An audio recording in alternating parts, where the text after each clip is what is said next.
તો પેલા ક્રિકેટ ગ્રાઉન્ડની આ કન્ડિશન હતી. આ જો એકલા નકલા બાઉડ.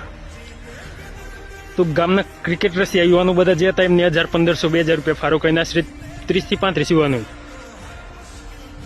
પોતાનું ગણનું ફાળો કરીને ક્રિકેટ મેદાન બનાવ્યું છે, જેમાં ગ્રામ પંચાયતનો કોઈ પણ પ્રકારનો કશો સહયોગ નહીં.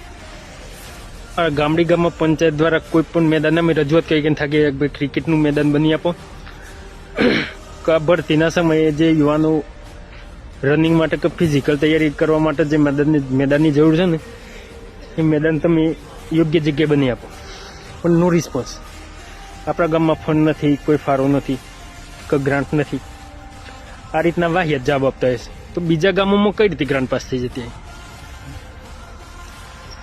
તો આ મેદાન બનાવવા માટે મેં ફર્સ્ટ પંચાયતમાં કહ્યું કે પંચાયતને રજૂઆત કરી કે ભાઈ ગામના યુવાનોને એક ક્રિકેટ મેદાન કે રનિંગ મેદાન બની આપો.